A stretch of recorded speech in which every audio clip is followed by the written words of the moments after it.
Hi everybody, Logan Junior Chef here, and I just wanted to share a little bit of what I'm doing tonight. I'm making dinner, and I have a beautiful Hestan inspired grill here, and I'm actually one of their partners, so really great stuff going on here, and I'm going to be showing you what I'm making for dinner tonight.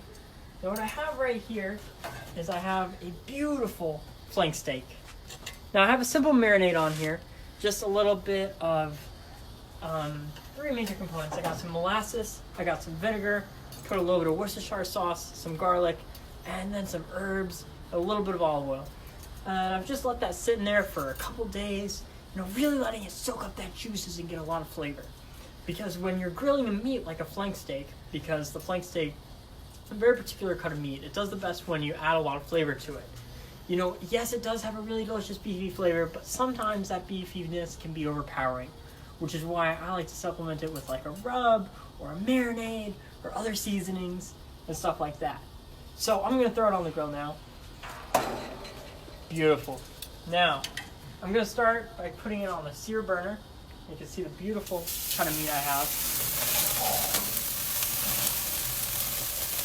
There we go. See that? That's the beautiful, beautiful sear burger. Sear burner, just cooking it up, trying to get a nice sear on there.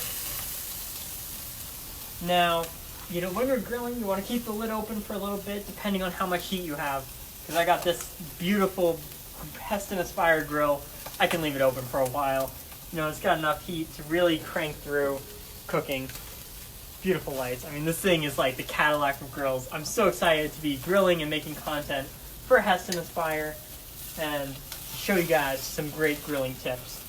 And you want to leave it on there a while. You see it's trying to char up, but you're going to want to let it rest on there for a while on the sear burner. You might give it a little bit of a check here. Oh, looking beautiful. Now I'm going to turn it a few degrees.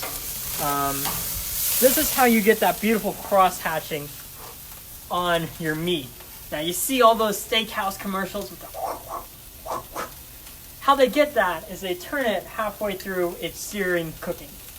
So by turning it, usually 45 to 90 degrees, you can get that beautiful sear on the meat. You can see that. You can see the cross-hatching a little bit. It's getting there. Probably should have left it on there a little bit, but you can see almost like right here. That is just gorgeous. And that's how you do it. You just turn it a little bit. Now, I'm going to close up the grill a little bit, let it cook. Why you close the lid when you're cooking is so that it can cook like an oven. Because the grill is a really versatile cooking method, instrument, station almost. You can close the lid and it becomes an oven. You can open it up and it becomes like an open flame party. So I'm letting it be closed a little bit because I want more of that oven roastiness. This is the same thing as cooking in a pan, like basting and then sliding it in the oven. Same thing as closing the lid on the grill. You can see I'm running about a little bit over 300 on the temperature. Is it a low? It could be. But when you have a beautiful piece of meat, you can see, I'm going to turn it a little bit. Never hurts to give it a little bit of shake, get some smoke, really get a connection with your food. I'm going to close it back up because, I really want a great cook on this because this is going to be dinner. I'll check it in a little bit, but yeah. So I also have some vegetables here. Now, these vegetables I have, they're these really beautiful, thin asparagus. Now, asparagus are really good, but when you're grilling something like this, when it's this thin, you're going to have to be very careful that it doesn't fall through the grates. So, also, because they're so thin, they're going to cook very, very quickly, as opposed to normal asparagus. So during like the last 3 or 5 to 4 minutes, I'm going to put these beautiful vegetables on. Let's give it another peek here. Oh, look at that light. You can see the little bits of char. Beautiful sear on there. I'm actually going to move it over a burner because, I'm just feeling it. This is a sear burner. This is a direct gas with little discs. Those are actually ceramic discs that I think keep the heat in better. This is just some crazy stuff. Beautiful grill. I'm going to close it back up. Actually, I'm going to give it a little bit of a temperature check now. When you're cooking meat, you don't want to check it. So you see how I'm poking it? That really tells me that this is still bloody raw. Forgive the Gordon Ramsay in me coming through. Now you would check that with your hand. So that's rare. That's about medium rare. That's where most people really like their steak. And then that's like well done. So it's all about the feel of the meat. Also, you know, your connection to the food will, of course, tell you when it's done. But that's a very difficult skill to learn and takes practice and constant grilling. And now I'm just going to let it wait a bit. Just kind of feel the heat, feel the warmth. Just, you know, chillax. I'm going to put the green beans on a little bit. Or the asparagus. Sorry, asparagus, not green beans. Yeah, you know, this is kind of the fun of grilling. You can take a moment to really relax. And, you know, think about your day. Think about your family. You know, I guess that's about it. I'll check back with you when I put my asparagus on. This is still miles away from being done. Just because you can see with the poking, it's still raw. They're really, really rare at that. So I'm going to leave it in here a while. Maybe turn down the heat. Give it more of a roasting. I might put my asparagus on just for the heck of it. Just to show you guys what I mean. I don't want to put them so that they don't do that. It's very important. Put them kind of like this. You know, just kind of put them on there. I'm just going to let them get a little bit warm. Now, why I'm putting them on the side over here is because I have not turned this side on. So this is still off the heat. They're just going to get a little bit warm. Nothing too crazy. This is normally where you put your meat if you were cooking other meats and you want it to rest.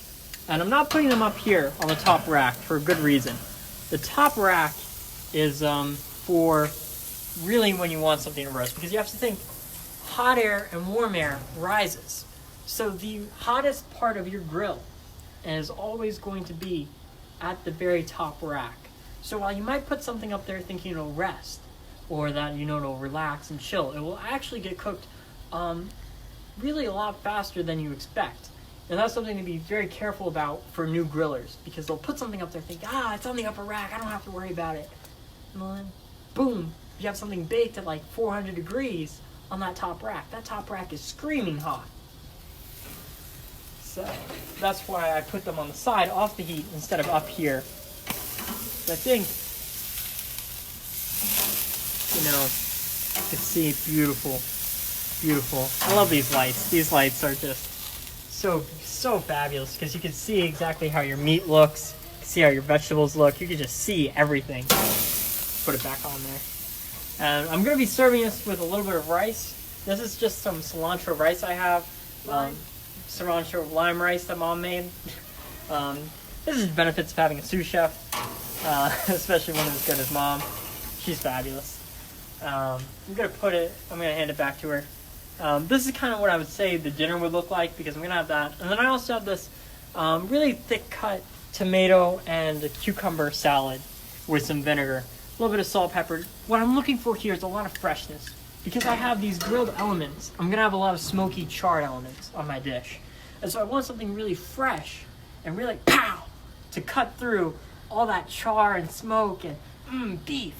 So I've made this fresh element, and then the cilantro lime rice is just going to be just a little bit of a reflection. It's going to be a little bit herby, and it's going to be a little sour, but it's going to still complement the rest of the dish. I'm going to hand this back to Mom. Thank you. This is just an outlook into one of our dinners here at the Logan residence. Now, I'm going to give the meat another feel. Yeah, still a long way off. Nah, I don't think so. See? That's a lot of squish. That's a lot of pretty good. But yeah, doesn't it look beautiful? Especially with the light. I love the light. The light is so nice. The light is. I mean, what a yummy scrummy. Oh, I didn't put any butter or oil on. Don't worry about it. I'm sorry. So, you know, this is kind of the fun. You know, grilling and barbecuing is a party. It's always going to be a party. So always keep that mentality when you're grilling. Always keep happy. And, you even if you're having a bad day, and you're like, oh man, I just got out of class. It was boring. It sucked. I was there for hours. You can still come to the grill, play with some fire, play with some smoke, and be really happy. I'm going to turn up the heat a little bit because I want this to be done. I'm going to turn down that one. Just got to check it again. Oh, you can hear that? You can see the juices in it too. That is just beautiful. You can see how I poke it. There's a little bit of juices right there and there. You can see it, how shiny it is. That is gorgeous. Flip it over and it's still shiny, still beautiful. That's one of the things about, when you have an amazing grill, you can just keep all that moisture in there. I'm going to move these over. I'm going to start getting them on the heat here.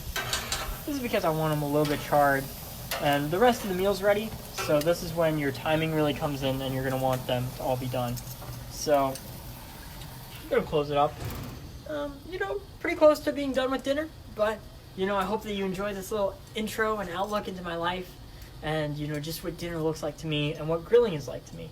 And this beautiful Cadillac of a grill. This is the Hestan Aspire. Just amazing grill. The lights, just the whole thing. The blue, the Bora Bora blue color. The insulation, the fact that this is still stone cold to the touch. And this is still pretty warm. That's really phenomenal because this can get really hot and that can be very dangerous. Especially when you're trying to open it and then you get hot air. And this is hot, that's really bad. I've burned myself that way before. Yeah. Anyway, I'll catch you guys on the flip side. See you later. Have an enjoyable dinner. Be sure you want to end your live video.